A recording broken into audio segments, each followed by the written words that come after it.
ایک بندش کا رشتہ آتا ہے کہ یہ بندش ہے, رشتہ نہیں ہو رہا. آپ یہ فرمائیے کہ وہ سمٹمز کیسے پتہ چلیں گے کہ یہ اس کی اپنی وجہ سے رشتہ نہیں ہو رہا یا بندش ہے اس لیے رشتہ نہیں ہو رہا؟ علامات کیا ہیں؟ بہت شکریہ. اور میں نے بڑے تحمل سے سب کے بڑی مہربانی. میں چاہتا ہوں کہ میری بات بھی ذرا تھوڑی سی تحمل سے سن لی جائے اور انٹرپشن نہ ہو. بات یہ ہے کہ جب بھی میرے پاس ایک سامنے مریض آ کے بیٹھے گا جس کے رشتوں کے اوپر بندش ہے تو ظاہری بات ہے ایک بات تو میں دیکھوں گا کہ 4-5 سال سے رشتہ نہیں ہو رہا.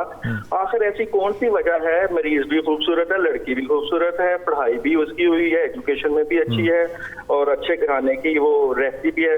تو میں اس کو جب اس کے اوپر سورہ مزمل پڑھوں گا یا میں اس کے اوپر چہل کاف کا عمل پڑھوں گا تو میں دیکھتا ہوں کہ نہ صرف اس کے رشتے رکے ہوئے ہیں بلکہ یہ جسمانی طور پہ اس کے کندھوں پہ بوجھ رہتا ہے, سر پہ دباؤ رہتا ہے, بال اس کے گرنا شروع ہو رہے ہیں, کھانے پینے کو دل نہیں کر رہا, ساری رات نیند نہیں آ رہی اور خواب آ رہے ہیں, ایسے خواب آ رہے ہیں, ڈرونے خواب آ رہے ہیں. خواب میں وہ کبھی اڑ رہی ہے, خواب میں کبھی وہ گندے پانی میں جا رہی ہے, خواب میں وہ اس کی کیفیات خراب ہوتی ہیں, اس کو دورے پڑنا شروع ہو جاتے ہیں. میں یہ ساری علامات دیکھ کے اور اس کی تشخیص کر کے اس کو پانی کے اوپر دم کر کے اسی وقت بیٹھے بیٹھے سورہ فلق اور سورہ ناس 11 مرتبہ دوں گا یا آیت الکرسی پڑھ کے دوں گا اور میں اس کو کہوں گا اس پانی کو پیے.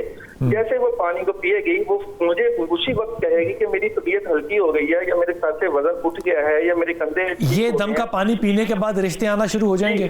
میری بات سنیے نا, یہی اب اصل پروسیجر یہ شروع ہوا کہ جیسے اس نے پانی پیا تو اس کو اندازہ تو ہوا نا کہ میں ایک مریض ہوں. جب وہ ایک مریض ہوگی اور اس کو اندازہ ہوگا کہ میں مریض ہوں تو وہ اپنا پراپر علاج کروائے گی, روحانی علاج کروائے گی. جب اس کا روحانی علاج ہوگا, جب ہم علاج کرتے ہیں روحانی علاج, اس سے اس کی نہ صرف طبیعت میں فرق پڑتا ہے بلکہ اس کے رشتوں کی بندش بھی دور ہوتی ہے. اور میں نے ایسے بیسیوں لوگوں کے روحانی علاج کر کے ان کے رشتوں کی بندش دور کی ہے کیونکہ میرے تجربے میں یہ بات شامل ہے. تو ہوتی ہے, دور ہوتی ہے. اگر نہیں کسی کا رشتہ ہو رہا تو آپ میرے پاس بھیجیں, میں اس کا علاج کر دیتا ہوں. آپ کے پاس میرج بیورو ہے؟ میرج بیورو نہیں, میں جادو کا بھی علاج کرتا ہوں, میں جنات کا علاج بھی کرتا ہوں, میں روحانی عمل ہوں. میں آپ فرما رہے ہیں کہ میں رشتے کرا سکتا ہوں؟ نہیں, رشتے کرانا اللہ تعالیٰ کے ہاتھ میں ہے. میں بات پھر وہی اللہ رشتے کہاں کراتا ہے یار؟ بلال بھائی, اللہ تعالیٰ ہی کام کرتے ہیں, چاہے جادو نہیں, وہ تو ایک بڑا پیراڈائم ہے کہ ہر چیز اللہ کے تحت ہوتی ہے, لیکن رشتے بھی اللہ کے اوپر ڈال دینے. ڈاکٹر کے پاس جائیں, اگر آپ ایک ڈاکٹر کے پاس جائیں اور اس سے کہیں کہ جی میرا میڈیکل علاج ہی نہ کرو اور میں ویسے ٹھیک ہو جاؤں, یہ کون سی بات ہے؟ دوائی کھائیں نا اور کہیں کہ میری معدے کی درد ٹھیک ہو جائے. اچھا, سورہ رحمان سننے سے وہ کینسر بھی ٹھیک ہوئے ہیں جن کا دوائی سے علاج نہیں تھا, وہ کیسے؟ وہ دوائی بھی کھاتے ہیں. نہیں, وہ دوائی نہیں کھا سکتے نا, وہ تو اسٹیج سے نکل چکے. سورہ رحمان سننے سے ان کا بھی علاج ہوا. وہ دوائی کھاتے ہیں سر, وہ دوائی کھاتے ہیں, دوائی بھی کھاتے ہیں, علاج بھی کرواتے ہیں. آپ کیسے کہہ سکتے ہیں کہ وہ صرف سورہ رحمان پڑھتے ہیں؟ وہ دوائی بھی کھاتے ہیں, علاج بھی کرواتے ہیں. نہیں سنتے ہیں کہ آپ دوائی نہ کھاؤ, صرف اور صرف آپ کہاں کہا گیا کہ دوائی کھاؤ ہی نہ, صرف دوائی کرتے رہو. دوا بھی کھاؤ اور دوائی بھی کھاؤ.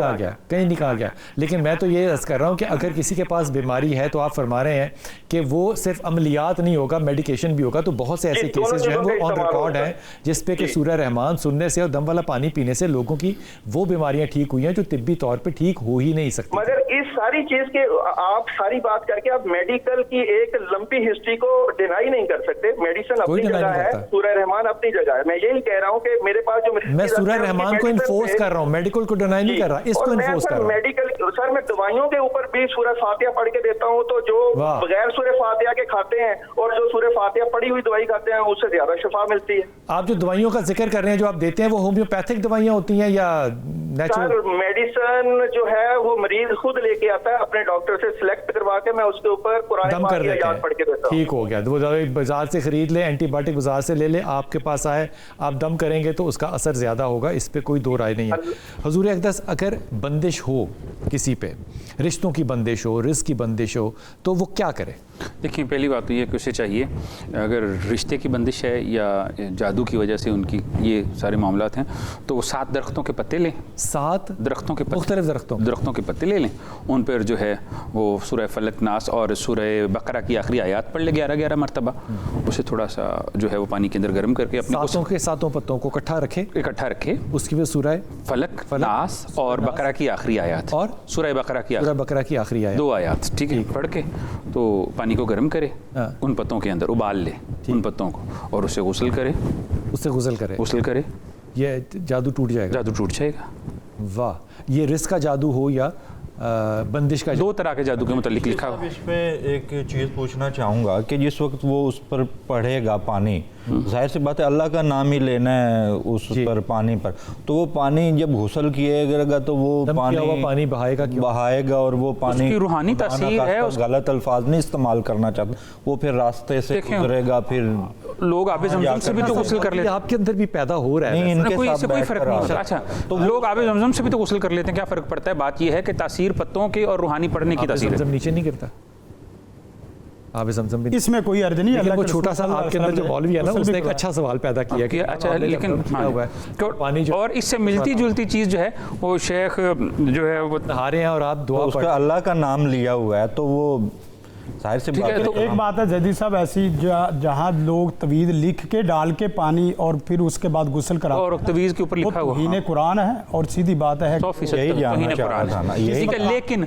पानी में ऐसा मसला नहीं होता। नहीं तो हो सकता है उस कुरान तो वो जो तावीज़ है उसके ऊपर नंबर लिखे हों, आयात ना लिखी। नंबर तो वैसे ही हराम है ना। नहीं हराम के हराम वाज़े 2 टोक 786 हराम है, 786 बिलौला हराम है, बिलौला हराम है। उसकी वजह बिस्मिल्लाह के इक्वल जब कहेंगे तो इक्वल कोई नहीं कह रहा, इक्वल कोई नहीं कह रहा, वो है क्या, वो है क्या, वो न्यूमरोलॉजी है, वो क्या है? मसलन मिसाल के तौर पर मिसाल दे रहा हूं, रहमानी याद है जी जी, कुरान का जो एक कलेक्टिव नंबर है ना वो 9 है मैथमेटिक्स का, तो आप कहेंगे कि हराम है? देखिए ये भी हराम है। कुरान का नंबर क्यों, ये कौन है जो कुरान का 9 नंबर रखना है? अल्फ़ाबेट्स के साथ हर चीज़ की दलील मांगते हैं, इसकी दलील क्या है? आपको बता तो रहा हूँ, नहीं यही तो मैं हर लफ्ज़ का जब हम ये बहस नहीं खत्म होनी, लास्ट टाइम मेरी भी तेरी भी आदात पर बिला वजह बिला वजह नहीं। जब आप कुरान और सुन्नत पे ऐसी बात कहेंगे जो बात बिल्कुल गैर जो ना वो मुतवक्किल और गैर, कुरान को मैथमेटिक्स के साथ नहीं, उसका तल्लुक उससे उस तरह तल्लुक नहीं, ताल्लुक ही नहीं है। आप दुनिया को जो मानते हैं कि वो सीधी है, फ्लैट है, घूमती नहीं है, आप वो हैं, उलूम अक़लियाँ हैं, उसको कुरान और सुन्नत के ऊपर लिखा जाएगा। मैं ये नहीं कह रहा कि मैथ, बायोफिजिक्स वगैरह, केमिस्ट्री वगैरह कुरान में सब कुछ नहीं है कुरान में, लेकिन इस जो कुछ है बस उतना ही है, इसका कोड वर्ड रखना इस तरह। अच्छा मुझे एक बात बताइए, बहुत से कुरान हकीम इस वक्त इस पाकिस्तान के अंदर जो है वो आपको बाजार में मिल जाएंगे जिनके आखिरी सफ़ों के ऊपर नकूश बने हुए हैं आयतों के, आप उनको हराम कहेंगे? नकूश क्या है? नंबर वो हराम है, जिसने भी लिखा है वो हराम है। ये आप अपनी जिम्मेदारी नहीं, अपनी जिम्मेदारी इसीलिए कह रहा हूँ, इसलिए उसकी नहीं नाम मुनासिब बात क्या है कि कुरान और सुन्नत वादे है और उसकी हदीस है लैलुहा का नहारिहा, कुरान और सुन्नत की रातें भी दिन की तरह रोशन है। ऐसी बात नहीं है कोई आदमी नकूश लिख दे, इसकी नकूश की तरीक़ कुरान और सुन्नत से, अल्लाह रसूल से कोई साबित हो, सहाबा से साबित हो, कोई अइम्मा कराम से साबित हो, कोई मुहद्दिसीन से साबित हो। ये बात कि इंडिया बरसगीर पाक व हिंद के लोगों ने ये सारे फितने फैलाए हुए हैं कि जो इस तरह की चीज़ें कर रहे हैं। जी मैथमेटिक्स की इब्तदा जो है जीरो की, वो मुसलमानों ने की है, आपने हिंदुओं को अहमी रगड़ा दे दिया। उसका तो इनकार ही नहीं है। मैथ को मैथ में रखे, मैथ को कुरान और सुन्नत का कुलिया। फिसागोरस, अर्शिमीदेस, वो कितने बड़े जो हैं बिफोर यानी ग्रीक के ज़माने के हैं और उन्होंने मैथमेटिक्स को लिखा है। फिर मैथ के साथ ही ये नंबर्स निकलते हैं। नकूश है ना, नकूश को हराम कह देना एकदम। 786 है क्या? 786 है, क्या है? ये बिस्मिल्लाह रहमान रहीम का न्यूमरोलॉजिकल ऑर्डर है। वो क्या है? क्या मतलब वो क्या है? यानी इसको उसूली ज़बान कोई भी लफ्ज़ दे दे, बिस्मिल्लाह बिस्मिल्लाह होती है, बिस्मिल्लाह 786 नहीं है। शाह जी जिस चीज़ का इंसान को इल्म ना हो नहीं, उस पे हराम का फतवा ना लगाया। हराम का नहीं, वादे है। मैं कहता हूँ कि ये इल्मुल अदाद है, आपने मैथमेटिक्स को हराम करार दिया। इल्मुल अदाद ज़ैद बकर के आपने अब जाना है चिश्ती साहब के पास और इन्होंने आपको दम करके पानी देना है और इनको पता चलेगा कि आप पे जादू है कि नहीं है। ठीक है ना, ये आपको मैंने एक मरीज जो है वो दे दिया। हुजूर अक़दस अगर एक मरीज आता है तो आप उसका हाथ देखते हैं, फर्ज कीजिए अब ये भी कह दीजिए हाथ देखना शर्म हराम, अब इसमें हाथ नहीं है, अगर हाथ नहीं है तो ये कैसे फैसला करेंगे कि उस पर जादू है?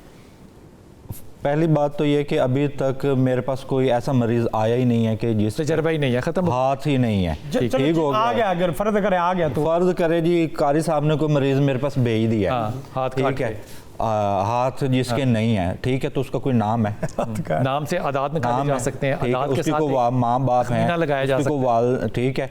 और जिस तरीके से ये पढ़कर फूक कर पता कर लेते हैं कि कैफियत बदलती है, तो हमें भी उस्तादों ने बताया कि आप ये फरमाइए, आप कारी साहब से ये फरमाइए कि कारी साहब मैंने इब्ने अरबी को पढ़ा हुआ है, इसलिए मैं अल्फाज को, लफ्ज़ों की तासीर को और उनके अल्फ़ाबेट्स की जो न्यूमरोलॉजिकल वैल्यू है मैं उनको समझता हूँ। इसलिए यहाँ पे मैंने कोई एक इल्म मैंने 3 किस्म के अलूम मैंने सीखे हैं, जिसमें इल्मुल आदाद है, एस्ट्रोलॉजी है, पामिस्ट्री है।